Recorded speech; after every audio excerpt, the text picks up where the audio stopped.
Bienvenidos y bienvenidas a Más Allá de la Catarsis, un podcast de educación secundaria. Yo soy Federico. Yo soy Manuel. Y yo soy Rosy. Los tres somos docentes de secundarias públicas de la ciudad.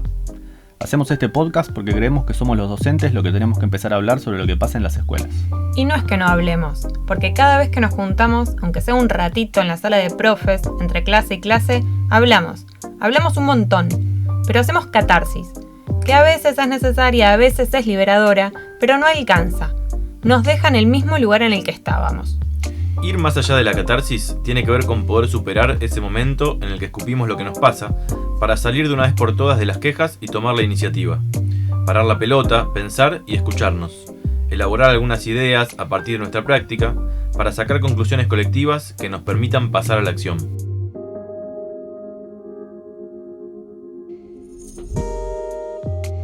En este episodio nos juntamos a charlar con Alejandro Morduchowicz. Alejandro es economista, egresado de la UBA, se dedicó a investigar la economía y la educación, el tema del financiamiento educativo. Actualmente está escribiendo un libro sobre las políticas educativas en democracia. Fue subsecretario de Administración del Ministerio de Educación, asesoró a distintas provincias y organismos internacionales en temas educativos, trabaja como consultor y da clases en el Instituto de Itela. Nos juntamos a charlar con él para que nos ayude a pensar la dimensión económica de varios de los problemas que atraviesan a la escuela secundaria al día de hoy. Bueno, arrancamos por donde habíamos pensado. Sí, por parte. Nosotros estuvimos leyendo algunos laburos tuyos como para ver por dónde andaban tus investigaciones, más viejos, más recientes, y uno que encontramos, 2009 por ahí, en donde vos pioneramente te pones a discutir con la teoría de los vouchers. Ahí haces una discusión con cómo la economía, la disciplina económica encara la educación. Y vos decís, cada vez que la economía piensa en la educación, se pone a pensar en términos de eficiencia, en términos de maximizar la inversión, maximizar la productividad de los factores. Y bueno, vos ahí haces toda esta discusión con esta corriente particular y otras. Y lo que nosotros queríamos preguntar es, vos que sos economista, cuando te pones a pensar la educación, a investigarla, ¿desde qué enfoque, marco te parás a pensarla? Qué buena pregunta. Empezamos bien o mal según se quiera ver. Sí, no sé, yo, bueno, como economista soy más pragmático. Lo del voucher viene de la inquietud sobre el voucher y para los oyentes que no lo sepan, es la introducción de mecanismos de mercado dentro del sistema educativo, es decir, asimilar al sistema educativo a un mercado económico, ¿no? Con alumnos, familias consumidores, escuelas productoras y así.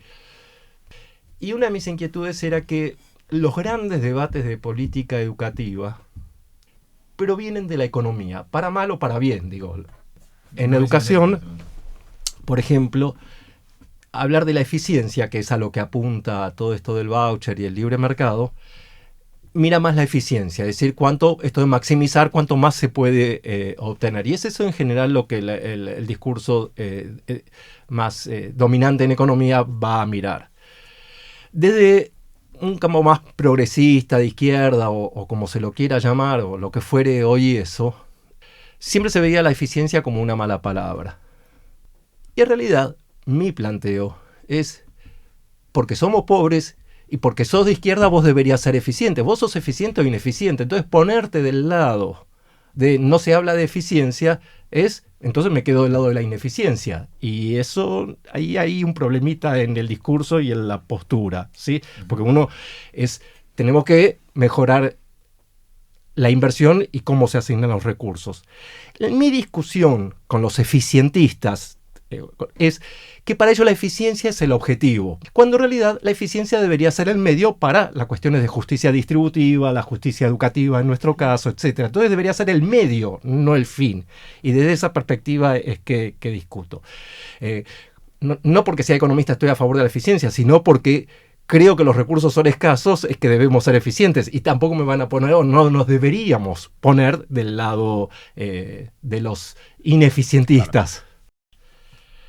En esto que te estuvimos leyendo, escuchando, estudiando un poco, en una de las entrevistas contaste que vos en tus clases a tus estudiantes les planteabas dos hipótesis, ¿no? ¿Qué pasaría si nos despertamos mañana en Argentina y tuviéramos los índices de calidad educativa de Finlandia, por un lado, Y la otra situación es si las escuelas eliminaran todas las medidas administrativas que facilitan que nuestros pibes pasen de año y terminen así de fácil la secundaria. Nos interesaría saber qué surgen en las respuestas de tus estudiantes, cómo lo laburás vos. Hay un famoso informe en educación de hace unos años que decía que los sistemas educativos no pueden ser mejor que los docentes que están al frente de las aulas, ¿no? Y era todo, y se hizo famosa esa frase inclusive dentro del ámbito educativo porque, responsabiliza en buena medida lo que pasa siempre a los docentes, los ponen en guardia, pero esto es lo que tengo y en función de esto tampoco... Yo en realidad retomo eso para decir, bueno, un sistema educativo tampoco puede ser mucho mejor que la sociedad en la que está inmersa. Digo, no es que quiera desvincular de los docentes porque ahí estoy hablando de lo que pasa dentro de la escuela, pero como la escuela está en algún lado, tampoco es que voy a hacer una isla. Y yo digo, mi hipótesis es que la educación en la Argentina de algún modo se fue adaptando a lo que el sistema productivo, el sistema económico y la sociedad exigen, reclaman, esperan de ella. Entonces, tampoco es que sus autoridades tampoco han dado mucho más que lo que la sociedad misma está exigiendo. O las élites, si se quiere, le reclaman o le piden a la educación porque no sé si siquiera le están pidiendo algo. Mi planteo es, en los últimos años, los últimos lustros, y es donde soy crítico de los 2000 en general, de la visión que hay y de lo que ha ocurrido, habiendo estado en el gobierno, digo, sí, claro, pero entonces por eso también me animo un poco. Suele hacer dos interrogantes. ¿Qué pasaría si la Argentina tuviera estos indicadores nórdicos, ¿sí? Finlandia, Noruega, Polonia, cualquiera, Estonia, cualquiera que esté de moda, que vaya y viene?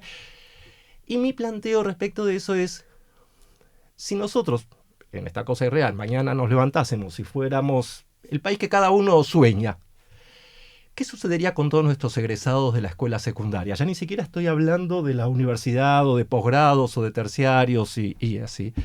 Digo, o tendrías un gran desempleo de gente más formada o mejor formada, o tendrías una alta inmigración, porque no tendría cabida dentro del sistema productivo actual. Entonces, mi inquietud es, ¿cuándo se imputa, se responsabiliza a los estudiantes, a los adolescentes, a los docentes, a las escuelas, a todo el sistema educativo, ciertas falencias, que sabemos que las hay?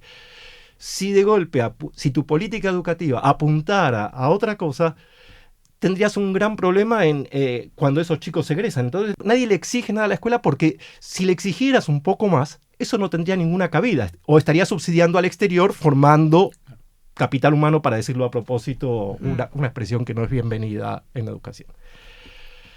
Del otro lado, mi planteo es que el sistema educativo argentino está hiperregulado y que paulatinamente han ido sustituyendo las políticas educativas o las acciones de política educativa por medidas administrativas. Frente a las dificultades de resolver temas como el fracaso escolar, que era la repetición, el abandono, todo lo que tenía que ver con la ineficiencia interna educativa, empiezan a sacar una serie de medidas administrativas que yo llamo que eso es como un cepo educativo. Ese es el cepo que tenemos en educación de poner límites o cotos a la repetición y al abandono. Más allá de lo que cada uno piense y discuta sobre la repetición y el abandono, si es bueno la repetición, no el abandono, si es bueno la repetición o no, cómo trabajarla. En Argentina, nosotros tuvimos a lo largo de la historia distintas etapas, y una cosa que creo que nos descoloca a todos en la forma de analizarla o tratar de entenderla es lo que ha sucedido en los últimos 20 años con estas medidas administrativas. Cuando en los 90 empieza el plan social y empiezan los programas socioeducativos, que se les llama después, teníamos acciones sociales para apuntalar lo educativo, ¿sí? Entonces era, con la democracia, mayor cobertura, la importancia de la escuela media, inicial, con la ley federal había empezado a ser obligatorio, ¿sí? Entonces, viendo las desigualdades post-dictadura, etcétera, etcétera, o post de los 80, empiezan con las medidas, los programas socioeducativos, eso, apuntalando y sosteniendo, tratando de sostener lo educativo propiamente dicho.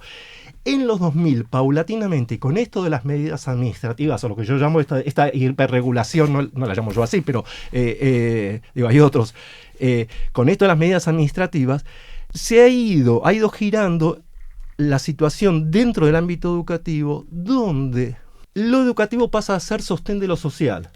Es decir, no es que lo social pasa a ser apoyo de lo educativo, y para gran desconcierto de los docentes, para gran asombro de muchos analistas, cada vez prima más la historia de la contención respecto de la transmisión de conocimiento, ¿sí?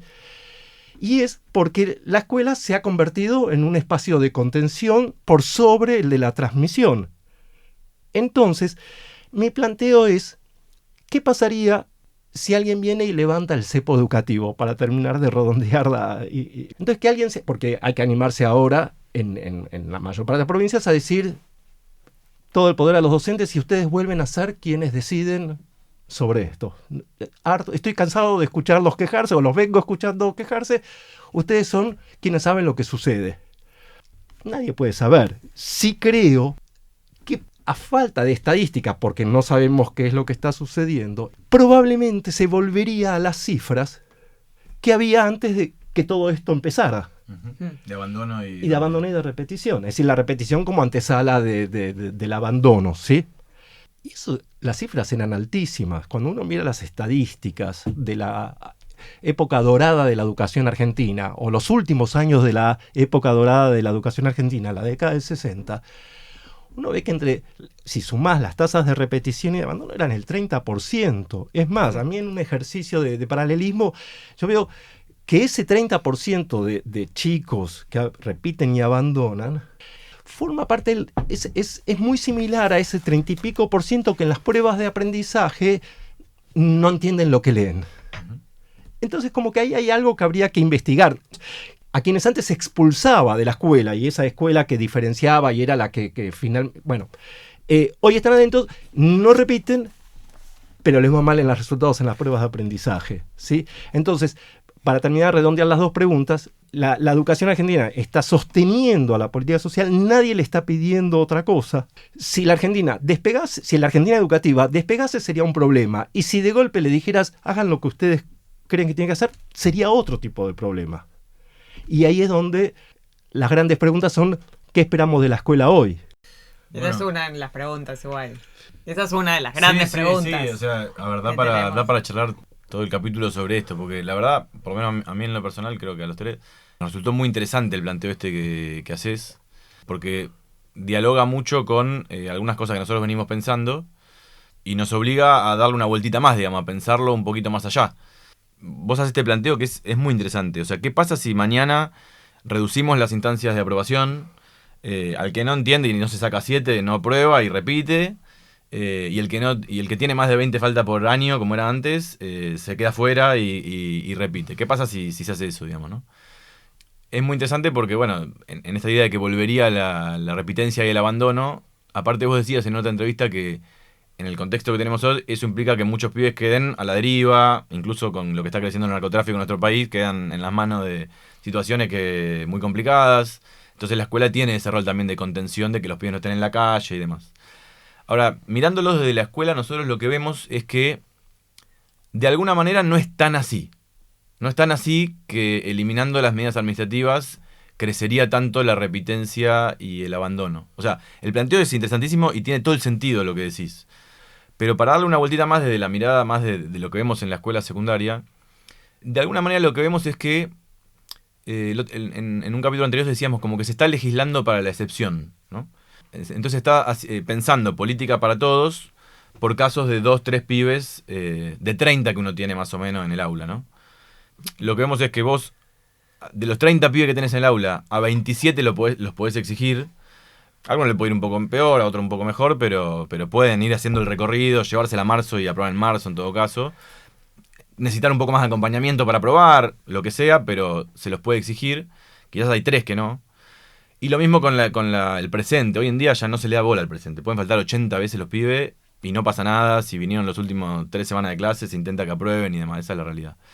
Y vemos que eso que tampoco es tan así. O sea, al hacerse tan laxo el tema en realidad se le da un mensaje a los pibes que es que se puede faltar y no pasa nada. Y entonces los pibes faltan porque saben que no pasa nada. Pero si los apretás y pasa, los que realmente no pueden ir a la escuela porque tienen que cuidar a un hermanito, porque tienen que trabajar, son 3 de los 30, no son 15. Ahora, como relajás, hay 15 que te llegan tarde, que no faltan, pero porque saben que no pasa nada. O sea que finalmente podríamos apretar un poco más, y en todo caso tendríamos que hacer una política específica para los 3 que tienen que cuidar al hermanito, o tienen que laburar, o realmente tienen un problema de aprendizaje y no llegan con los contenidos. Pero sería muy distinto, o sea, nosotros lo que sentimos es que podemos apretar mucho más, podemos generar mucha más exigencia y mucho más control de la presencia en la escuela, que nos parecería fundamental. Hay como un prejuicio sobre la población que entró a la secundaria, como que no pueden, ¿viste? Entonces también se relaja demasiado porque parece que ninguno puede, que no llegan.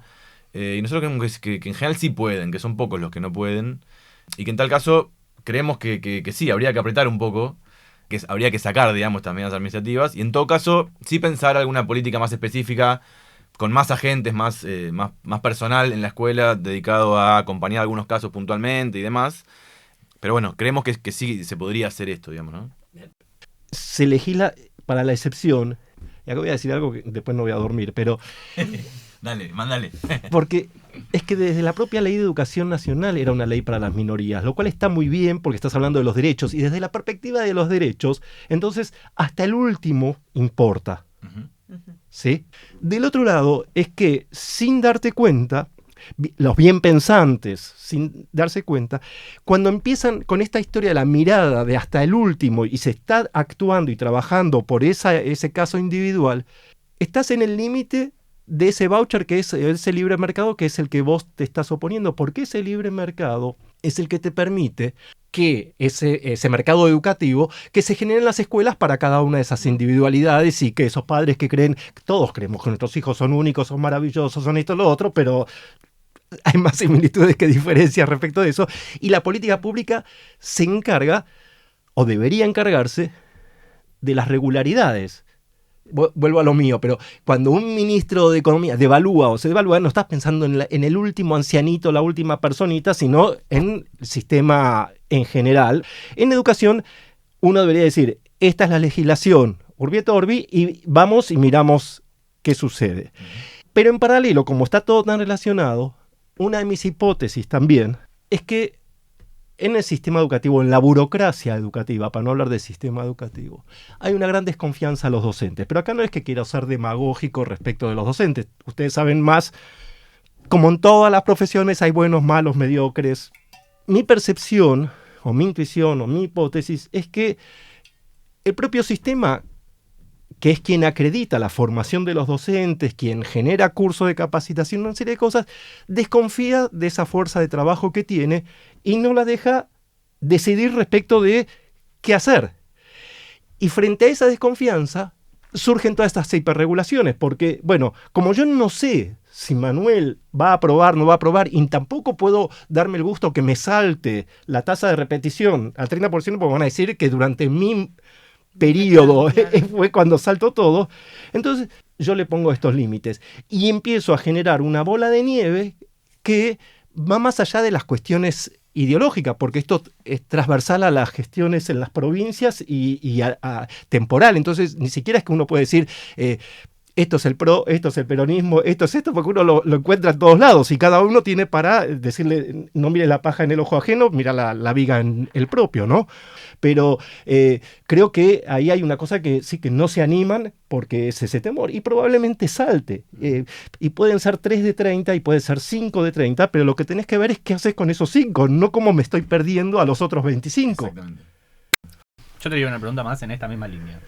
Si vos tuvieras que pensar en términos más estructurales de largo plazo, ¿cómo se explica este énfasis que fue tomando la dimensión de la contención en la secundaria sobre la construcción de conocimiento, transmisión de conocimiento? ¿Qué explicación le encontrás? Sí, no quiero simplificar, pero creo que nada es fácil, pero es menos difícil trabajar sobre lo social que trabajar sobre lo educativo.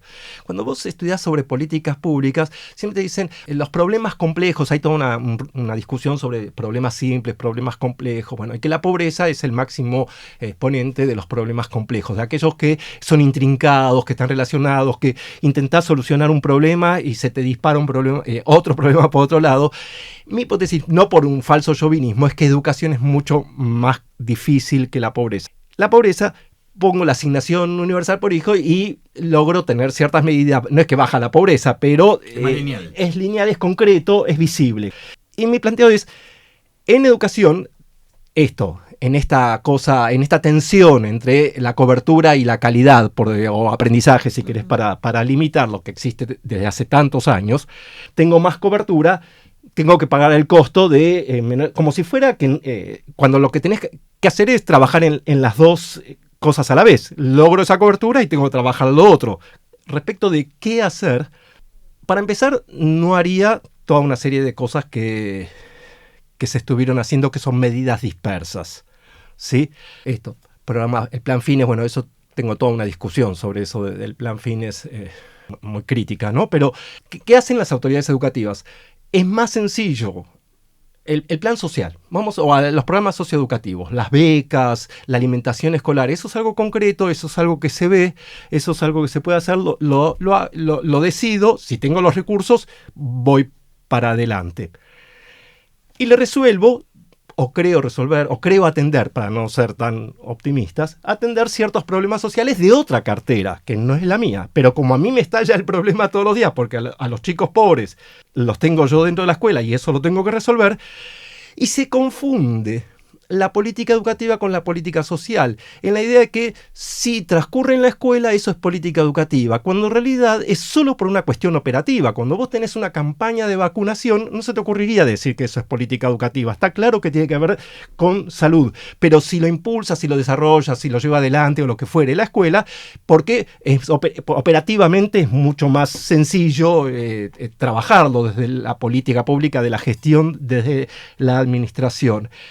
Como trabajar las cosas dentro del aula, lo que es el taller de la revolución, digamos, del cambio, donde verdaderamente se podría dar ese cambio educativo, es mucho más difícil. Desconfían de lo que sucede adentro, es decir, desconfían de la propia formación que acreditan y todo lo demás. Entonces, lo educativo lo resuelven administrativamente y se dedican mientras tanto a lo social. Entonces, la política pública, la política educativa, les es más fácil operar repartiendo la bolsa de comida en la pandemia que trabajar sobre todos esos aspectos socioculturales. Es más fácil trabajar los aspectos socioeconómicos porque es un bien material finalmente el que estoy distribuyendo, sea un libro, pero el libro mágicamente no produce resultados. Y entonces finalmente la política educativa se aboca a lo que es más sencillo. Probablemente cualquiera de nosotros cuatro haría algo similar. Yo lo que planteo no es que eso esté mal, sino que es insuficiente. Porque no terminás de dar el salto mortal que es trabajar sobre lo que hay que trabajar. Entonces, la política educativa, en vez de trabajar sobre lo que está es decir, sobre lo que quizás terminaría de mover la aguja, trabaja sobre repartir bienes.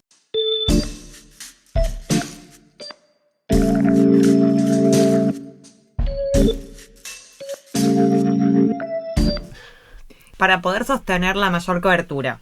Sí. Que es uno de los objetivos principales. Podemos discutir si inclusión o no el término, ¿no? Pero en tus términos, mayor cobertura. ¿Es posible mejorar calidad? Digo, sí, claro.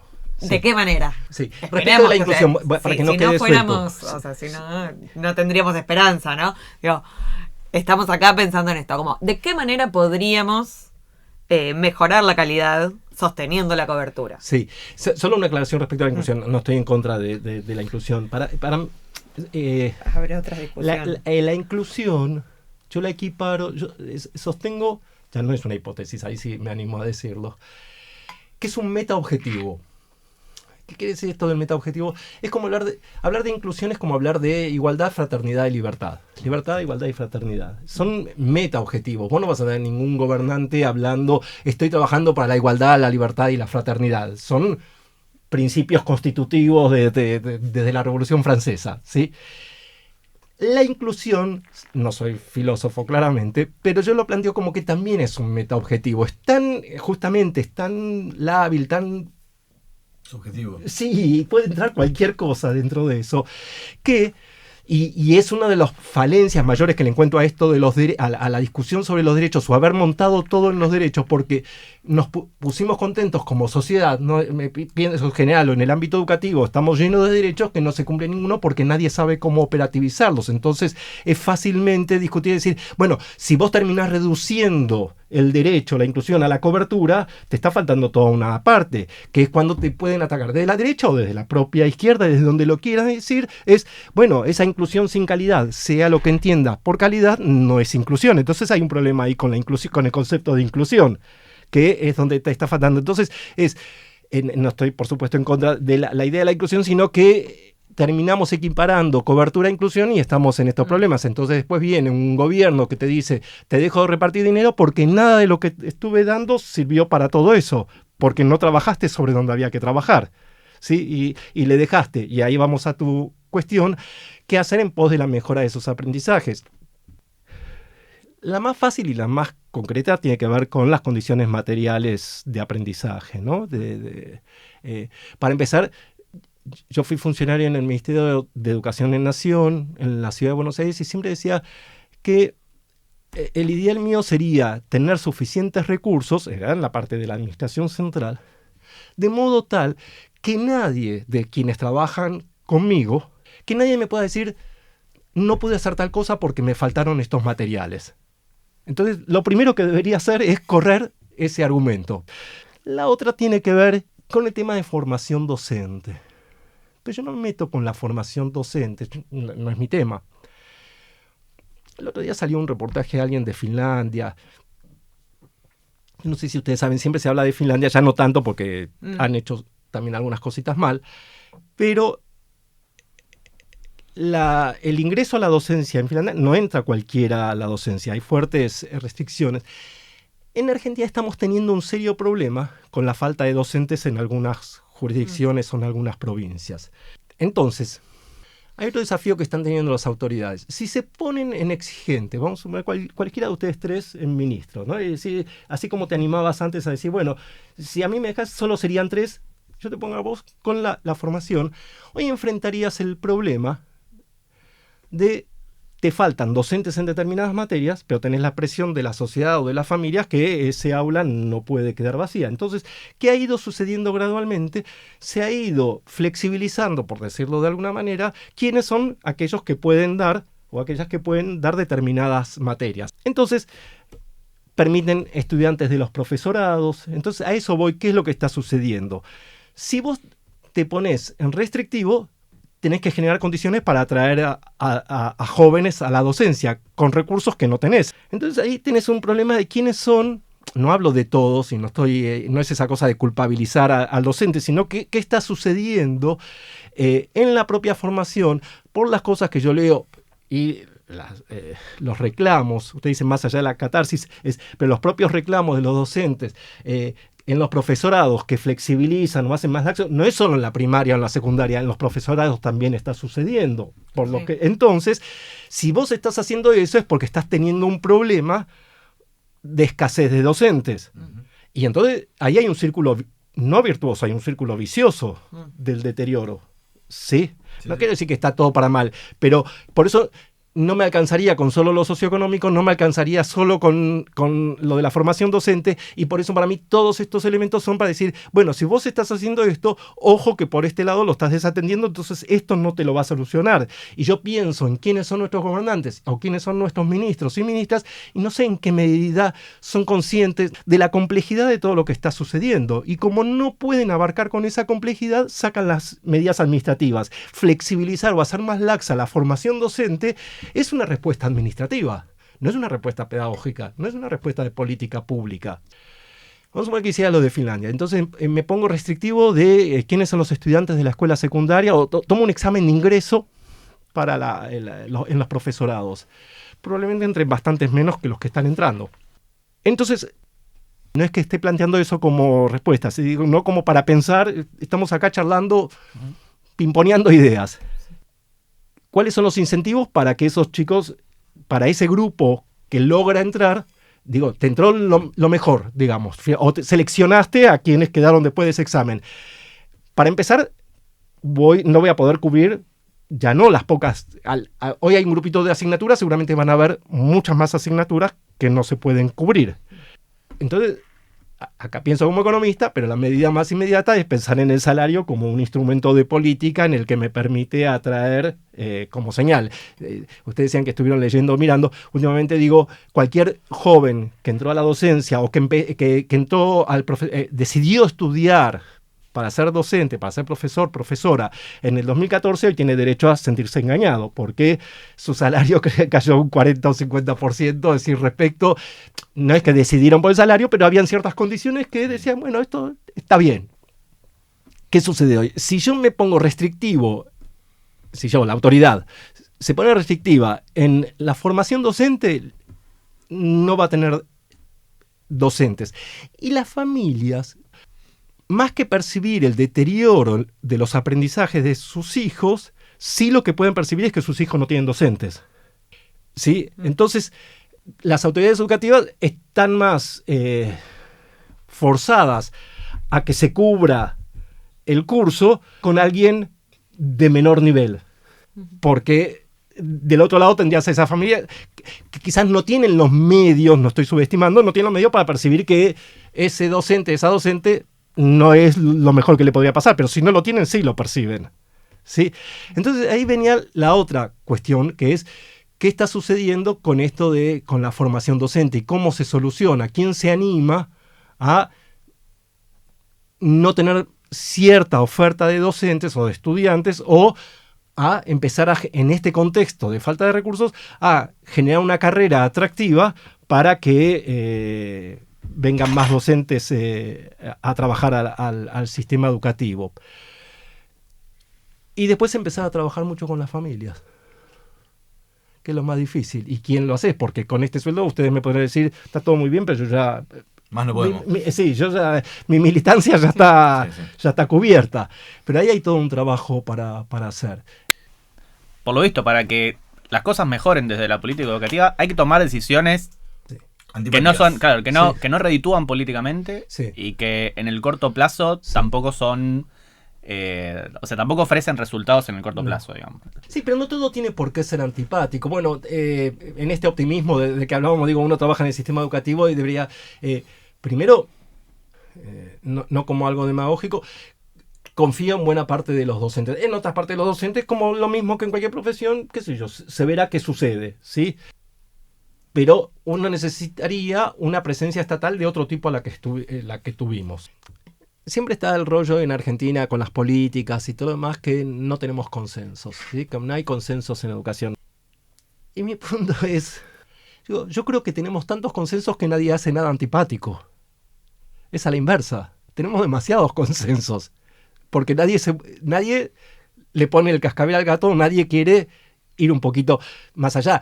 Y la medida no es cerrar una sección, eso es algo que tiene que ver para decir algo de la actualidad. Y eso tiene que ver con el planeamiento, la tasa de natalidad, 10 millones de cosas que pasan también por otro lado para discutir los recursos.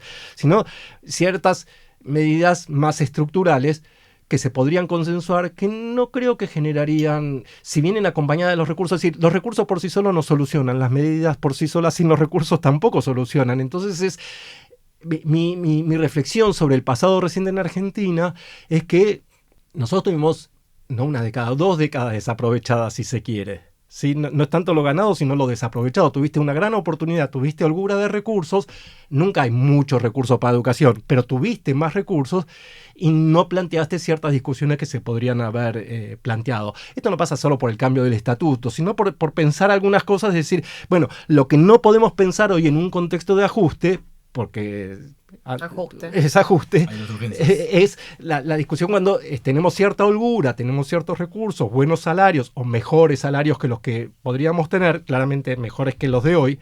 Entonces hay ciertas discusiones que se podrían dar. No quiero plantear solo el presentismo, el ausentismo docente, cada una de estas cosas individuales como la política educativa. La distribución de libros per se no mejora nada, y apretar por el lado del presentismo docente tampoco solo mejora. Es decir, acá hay que repensar toda una serie de cosas, y es donde es el terreno fértil del libre mercado. ¿Cómo la autoridad educativa y el Estado no tienen esta capacidad de reflexionar y de pensar todo lo que está pasando ahora? Debería ser propicio para discutir sobre qué pasó y qué debería pensarse a futuro sobre lo que debería pasar, corregir o replantear algunas cosas. Y no sé si esa discusión existe. No creo que todo sea antipático. Creo generar mejores condiciones de trabajo, eso no puede ser antipático nunca. Solo no te va a solucionar nada. Pero solo exigir sin mejorar esas condiciones, tampoco. Entonces, acá hay una cuestión de pensar a futuro en forma gradual. Ahora, si vos decís, bueno, yo desde el Ministerio Nacional solo planteo la alfabetización, o el otro viene y dice, bueno, solo hagamos algo de matemáticas, solo para mostrar que están haciendo algo. Subir el resultado en la prueba, estandarizada. Claro, o lo que fuere. Entonces, son medidas aisladas, pero no estás trabajando siempre sobre lo superficial. Uh-huh. No metiéndote en eso. Y bueno, y ahí exiges toda una serie de discusiones. Pero creer que solo por trabajar las cuestiones socioemocionales, bueno, igual eso pasa por otro lado. Pero creer que solo si solo trabajo la alfabetización, sí, claramente es un problema. Más allá de las discusiones que hay sobre el eslogan de los chicos no entienden lo que leen, etcétera, etcétera, es solo un aspecto de los 1000 que tenés. Y entonces ahí también es un pensamiento mágico. Si yo soluciono esto, creo que todo es el camino virtuoso para que todo el resto se solucione solo. Cuando tenés la laxitud, el presentismo, la convivencia, la repetición, 10 millones de cosas que no estás modificando. Más allá de la catarsis, un podcast de educación secundaria. Una de las discusiones que nosotros tenemos en esos 10 puntos que hicimos y que te queremos preguntar a vos es el tema de la natalidad. Porque también capaz puede pensarse que si hay un momento para tomar decisiones políticas respecto a eso, en donde todavía el problema no te estalló del todo, es ahora, y capaz que dentro de 10 años el impacto de la caída de la natalidad en el sistema educativo es mayor. ¿Cómo ves eso? Si ves que es algo que desde la política educativa, desde el Ministerio de Educación, habría que estar prestando la atención. ¿Cómo lo ves? Sí, nosotros hubo distintos momentos en este siglo con lo que se llamó, que ahora no se le llama así, no sé por qué, pero era el bono demográfico, como que había una oportunidad que iban a nacer menos chicos si tenías los recursos, entonces podrías pensar determinadas cosas. Nadie puede aventurar qué va a pasar con eso y qué debería suceder. Y yo les voy a decir, no me pregunten, pero ustedes, como les voy a decir, no me pregunten, me lo van a preguntar, qué haría yo si yo estuviera al frente del ministerio o algo respecto de eso. Pero hay que separar distintas cosas, ¿no? Una es el planeamiento educativo. Desde un punto de vista del planeamiento, con esto de la natalidad, como están sucediendo una serie de cosas en la Argentina educativa, para llamarlo de alguna manera, que tenemos menos cantidad de docentes en determinadas disciplinas o menos jóvenes que se están inscribiendo en los profesorados. No sé cómo lo ven ustedes en los profesorados, pero entonces lo que en otras circunstancias debería impactar la tasa de natalidad respecto de un excedente de docentes, si por el otro lado tengo menos aspirantes a la docencia, no impactaría tanto. Eso hay que ponerse a estudiar el Excel y mirar celda por celda para ver qué es lo que sucede, porque es como que no pienso en el año 2025, sino en el mediano o largo plazo. Hay toda una serie de factores que van a confluir. Si uno seguirá con una inercia en la que hay muchos estudiantes en los profesorados, entonces vas a tener una fuerza de trabajo excedente de docentes. Del otro lado, si ha disminuido la cantidad de estudiantes de las distintas disciplinas, etcétera, etcétera, en los profesorados, esa caída en la tasa de natalidad no te va a impactar respecto de la cantidad de docentes que dispones del desempleo, exactamente. Entonces, eso por un lado.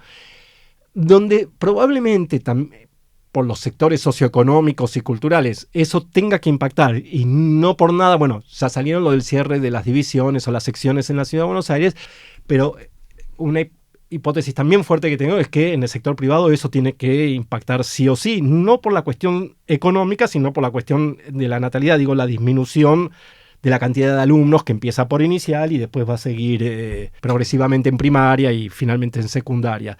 Entonces, ahí hay algo también interesante que va a suceder. Si estamos en la Ciudad de Buenos Aires, es la mitad de la población estudiantil, no es indiferente lo que suceda en el sector privado. Ese es el error de muchos ideológicamente. Cualquiera que esté en la Ciudad de Buenos Aires tiene que pensar que tiene un sistema que está dividido, que está la mitad es privado y la mitad es estatal. No es, yo en algún artículo había escrito a quién querés más, a tu mamá o a tu papá, y no pasa por, tenés dos subsistemas conviviendo y no podés pensar en uno y no pensar en el otro. Entonces, por un lado tenemos qué sucede con eso del privado, que seguramente ahí va a empezar a ver. Yo en algún momento pensaba, digo, si yo fuera asesor de una escuela privada, media para arriba, diría, bueno, empezá a generar un sistema de becas para poder captar a estudiantes o de otras escuelas que están cerrando para poder pasar acá.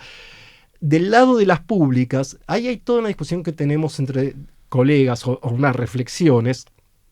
Porque, por ejemplo, una de las medidas que los sindicatos promovían o grupo de gente promovía de esto del abrazo a las escuelas donde se iba a cerrar, el problema ahí, me parece, pero esto es más una discusión política, es lo que estás pidiendo ahí es los cargos, no estás pidiendo por la educación, ¿sí? Esto me va a generar pocos amigos, pero a ver, yo estuve en la Ciudad de Buenos Aires en el año, algo que pocos saben, pero en el año 2003 se fusionaron muchas secciones. En la Ciudad de Buenos Aires, UTE o los sindicatos era dentro del estatuto todo, fuera del estatuto nada, ¿sí? Entonces, por lo menos hablo de hace 20 años, estaban los derechos y estaban los deberes. Entonces, cuando se hablaba, cae la matrícula, se fusionan, pasan los dos, no sé si sigue eso siendo vigente, de 2 años en disponibilidad los docentes hasta que se reubique, etcétera, etcétera. Entonces, bueno, era ver cómo las posibilidades de ofrecer otra plaza, bueno, estaba yo en un gobierno progresista, estaba como funcionario, se fusionan secciones, habíamos hecho todo un estudio, había muy pocos alumnos en algunas, pero se habían fusionado de modo tal que no generara grandes problemas. Es decir, por ejemplo, el primer año se fusionó una sección por distrito, ¿no? El cálculo era que había como 200 secciones fusionables. Es una cantidad importante en la ciudad, son 200 maestros de grado, estoy hablando de primaria, ¿sí?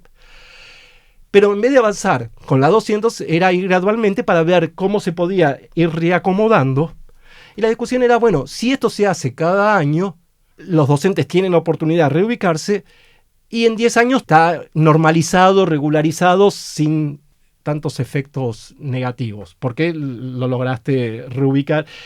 En paralelo, para que no fuera ajuste, porque no íbamos a ajustar, es decir, para que no se perdieran, la discusión con las autoridades de finanzas, de Hacienda de la ciudad, era si nosotros fusionamos, ese cargo que quede para nosotros, es decir, que quede para educación, porque si no es como que si fusiono una sección, o digo 2 secciones y hago una, entonces me voy a tener 20 docentes que estoy ahorrándole a la ciudad. La diferencia entre el ajuste y la eficientización o la reinversión era cómo reinvertir eso en educación. Entonces, esos recursos que nos queden a nosotros. Y lo que se hizo fue, en ese momento existía el programa Maestro más Maestro en SAP y todo eso, y entonces designar más docentes. En ese lado, entonces, no se perdió ese dinero. Entonces, también viene por el lado cómo uno piensa todo este tipo de medidas. Ahora, en lo inmediato, si estuviera al frente de la cartera, primero repetiría alguna de las cosas. Si hay que cerrar, digo, mi planteo es, si vos tenés secciones con 5 chicos, ni siquiera le haces un bien a esos 5 chicos y lo sabe cualquiera, digo, y pensaría cómo hacerlo. Cuando nosotros lo hicimos, ¿por qué empezamos? Esas 200 secciones funcionales eran las que no podían generar ningún tipo de problema a nadie, salvo por supuesto al docente en disponibilidad, eso está claro, y usted podría decir el docente y está todo bien, digo, la discusión.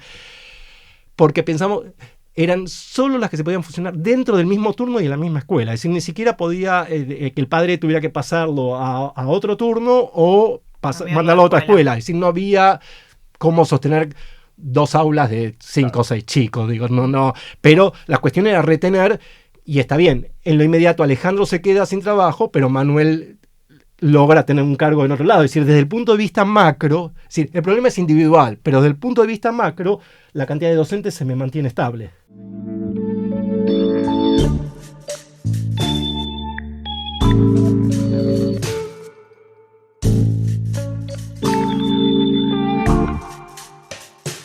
El capítulo anterior nosotros trabajamos 10 ideas con respecto a la secundaria pensadas desde lo que nosotros vemos en las escuelas. Una de esas ideas tiene que ver con esto que estábamos charlando recién, que es el tema de la natalidad. Nosotros pensando en cómo mejorar lo que pasa en las escuelas, digamos, ¿no? Y una de las cosas que decimos es que una medida que mejoraría mucho el trabajo en las escuelas es plantear un límite en la cantidad de pibes por aula, digamos. Nosotros decíamos máximo 25, para decir un número realista. Podríamos decir máximo 20, pero más o menos entre 20 y 25 creemos que es un número óptimo para trabajar bien adentro del aula, digamos. Porque hoy en día nos encontramos en mucho... No, depende de la zona de la ciudad, depende de la escuela, pero te encontrás con cursos de 37, cursos de 40, cursos de 35, y ahí es donde se complica, ¿no? Porque aparte tenés adentro 2 pibes con Asperger, ¿viste? Uno que viene de Rusia y habla otro idioma, o sea, todas esas situaciones que, bueno, complican también el trabajo. Entonces, desde ese punto de vista, donde nosotros vemos que reducir la cantidad de pies por aula mejoraría mucho la posibilidad de trabajar, el tema de la baja natalidad es una oportunidad. Sí, señor. Y además es una oportunidad que lo que vemos nosotros es que solo implica una decisión política, porque en otra época quizás implica guita tener pocos pibes por aula, pero ahora naturalmente va a haber pocos pibes por aula si es que no cierran cursos. Si cierran y seguimos teniendo 37 en cada curso, se va a mantener un problema. Van a reducir la plata que gastan, pero el problema se va a mantener. Nosotros lo que vemos es que hay una oportunidad ahí, que es, bueno, aprovechar la natalidad para poner este límite y tener que nosotros podamos trabajar mejor en el aula. Otro punto que trabajamos en esos 10 puntos tiene que ver con que hace falta mejorar mucho el rol de los directivos en términos de formación y también en términos de jerarquización del rol, porque hoy en día los directivos cobran 2 mangos, o sea, cobran igual que un docente, no hay incentivos para ser directivo para alguien que tiene una gran formación, y la realidad es que en muchas escuelas te encontrás con directivos que no están a la altura y que desarman las escuelas, digamos, y es quizás uno de los grandes problemas. O sea, con menos pies por aula y con buenos directivos, te diría que mejoraría muchísimo el trabajo en las escuelas, solo con 2 medidas. Entonces, ¿qué posibilidad hay de, sin tanta plata, por lo menos en la ciudad de Buenos Aires, porque es una persona por escuela, mejorar la propuesta salarial, digamos, para los directivos y atraer gente formada a esos roles, digamos? Y la otra que tiene que ver con lo económico, que trabajamos nosotros, tiene que ver con el espacio de la escuela, digamos, ¿no? O sea, lo que vemos es que hay muchas escuelas, no todas, porque hay algunas que son muy lindas y muy aptas para nuestro trabajo, pero hay muchas escuelas que el edificio no te invita a estar, no te invita a trabajar, a los pibes mismos, a ir con ganas, o a los docentes. Entonces nos preguntamos qué posibilidades hay desde lo financiero, digamos, de mejorar los edificios escolares, digamos. Eso sí, me imagino que implica una inversión mucho más grande que aumentarle el salario a los directivos. Pero en esas 3 cosas hay una relación entre lo que venimos pensando nosotros y la cuestión más económica o algunas cosas que decís vos, digamos. Sí, por fin me la hacen más fácil, porque sí a todo estoy de acuerdo con todo. Entonces, claramente cuando vos tenés aulas con más de 25, tenés un ejercicio ahí de microplaneamiento escolar. Es más, en el caso donde hay más alumnos, siempre mis ejercicios así, en otras épocas de planeamiento planteaba 25 para primaria y 30 para secundaria, pero no importa, podemos decir lo que sea consensuable. ¿Sí? Hoy tenés otra matrícula, entonces quizás son 25, no importa. Pero pensemos en los 25 que sugerían, me traen la propuesta y yo digo, está bueno. Tenés aulas de 37, tenés aulas de 30, que encima, en general, estos son mis prejuicios, son de los sectores más vulnerables. Sí, son sobre todo. Sí. Digo, confirman mis prejuicios, digo, respecto de estos. Mi planteo para provocar justamente a mis amigos progresistas de izquierda y a mí mismo es que está todo tan dado vuelta en el sistema educativo argentino que esas escuelas vulnerables son las que están subsidiando al resto. Porque sobre tu mochila recae la posibilidad de tener abierta una sección de 10 chicos. Uh-huh. Y vos no tenés ningún incentivo, a vos nadie te está dando más dinero. Vos, es decir, vos le estás generando un ahorro al gobierno. ¿Se entiende mi punto? Sí, sí. Eso para deprimirlos un poquitito, pero por si no lo habían pensado de esa manera. Y voy a decir algo más provocador, pero es para discutir. Si yo fuera a tu escuela y te dijera, mira, te voy a dar el voucher a vos que tenés 38 alumnos, ¿ustedes les convendría? Eso es lo más loco. Que es que el próximo... Ahora voy a desarrollar la idea. O sea, más recursos para la escuela que tiene más pibes. Exactamente. Entonces, digo, defendemos ciertas posiciones por no estoy hablando a favor del voucher, estoy diciendo, si a mí me dieras un sistema de capitación, es decir, tanto dinero por alumno a la escuela, para aplicarlo a mejorar esas condiciones de aprendizaje, ¿dónde hay que firmar? Y voy a decir, pero eso es un sistema que se asemeja mucho al libre mercado. Como es para provocar la discusión, he reflexionado algunas cosas de esto, pero es decir, entonces nuestra demanda a las autoridades debería ser otra. Es decir, dame parte de lo que yo te estoy ahorrando. No sé si como aumento de sueldo, pero por lo menos que quede en la escuela. Pero claramente esas escuelas de la zona sur están subsidiando a la autoridad o a otras escuelas. Entonces, eran 3 preguntas. Entonces, la primera era, si hago natalidad, tengo eso. Y si no hago natalidad, dame la guita que te estoy ahorrando. O discutamos, seamos socios, porque ¿qué es lo que hace hoy el gobierno de la ciudad con el cierre de las secciones, de las divisiones? Te está diciendo, te ajusto por acá, pero no te doy por allá. Es decir, me quedo con la parte vendible de la historia, es decir, mira, tienen solo 5 chicos, yo las tengo que cerrar, y entonces hasta viene Alejandro Moldrovich a decir, mira, esto es un tema de planeamiento educativo, tendrías que pensar, pero hacen caso, soslayan todo lo que está sucediendo del otro lado.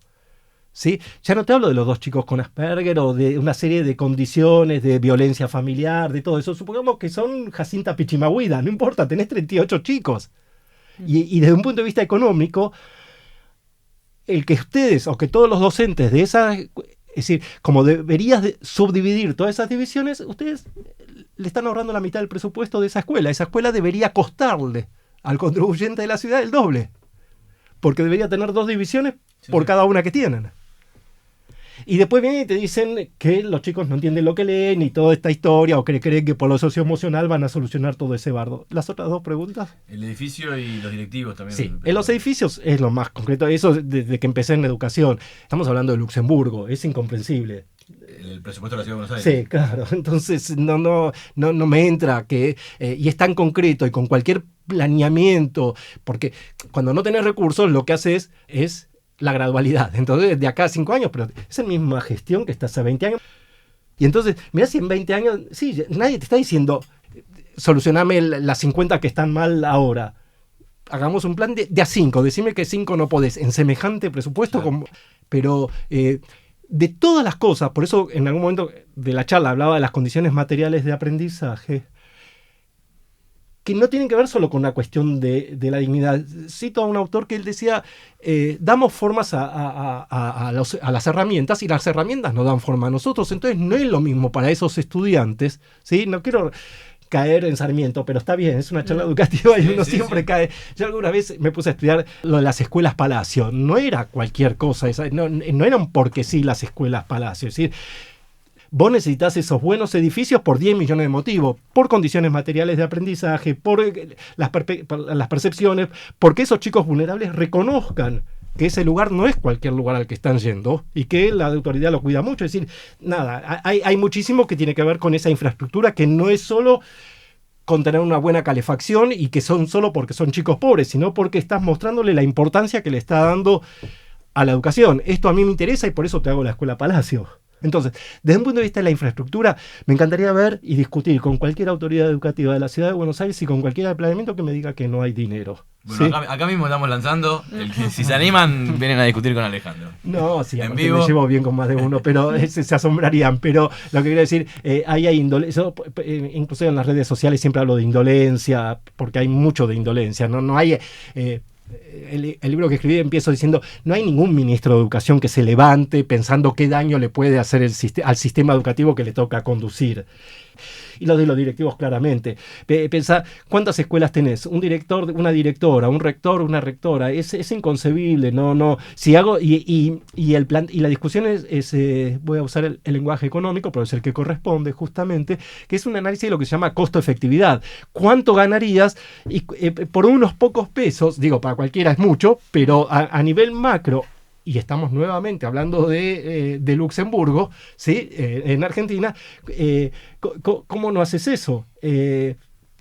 ¿Qué es indolencia, es ignorancia, es maldades? No me importa, no quiero reducir todo a eso, pero no creo que sea un problema económico. Y nuevamente, ya que estás ahorrando, bueno, no desahorré, pero este dinero para que quede en educación, pensemos no en la carrera de los directivos, en cómo diferenciar y hacer que los mejores perfiles. Y ahí sí hay una cosa, un círculo virtuoso, porque si tengo más dinero puedo exigir un mejor perfil. Al comienzo de la charla estuvimos preguntándonos de manera general qué espera la sociedad de la educación. ¿Qué demanda el sistema productivo hoy al sistema educativo? Yo no sé, bueno, ahora van a venir las mineras o se espera que vengan, pero eso sería acotarlo a la cuestión de la formación profesional y volver a toda una discusión de algunas cosas que yo en una época hasta estaba en contra y ahora lo vería lo que sea con tal de mejorar el perfil de los egresados, y creo que muchos bajamos nuestras autoexigencias respecto de lo que esperamos en educación. Yo no sé lo que esperan, pero sí me imagino mucho de lo que sucede y forma parte de los problemas que tenemos. Vos tenés hoy alrededor de un 30% de estudiantes en la educación argentina que están en el sistema privado. Es un número alto. Y mi, nuevamente, hipótesis, disculpen porque no puedo ser seguro en nada, pero es solo para provocar discusiones y reflexiones, es que ese sistema productivo, ese sistema económico que tenemos hoy, cree estar a salvo.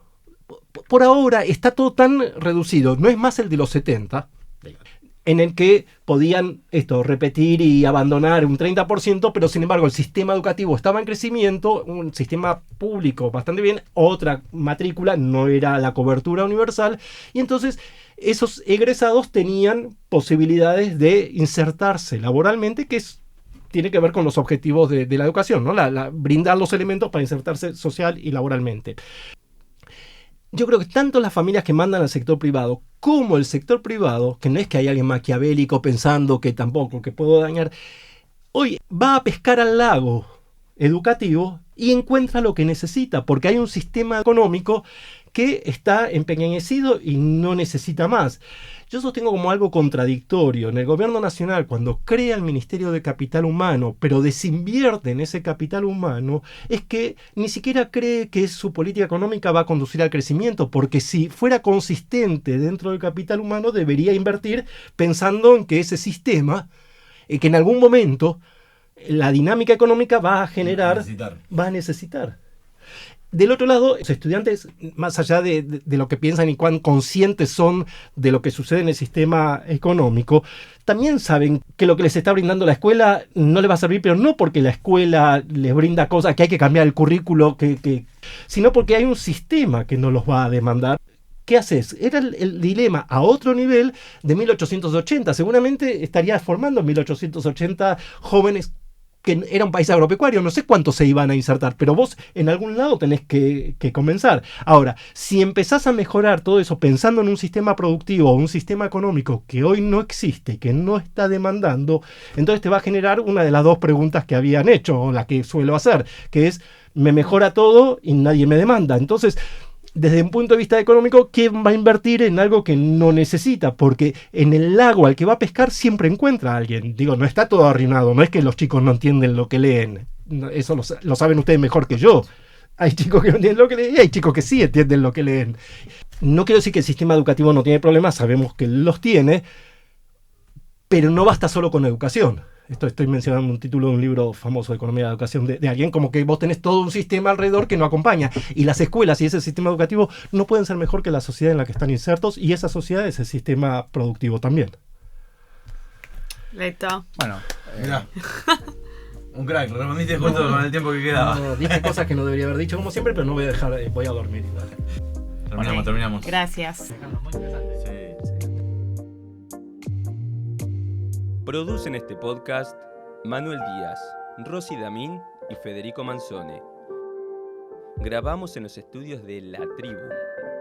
En la voz, Lucas Lora. Nos encontramos en el próximo episodio de Más allá de la catarsis.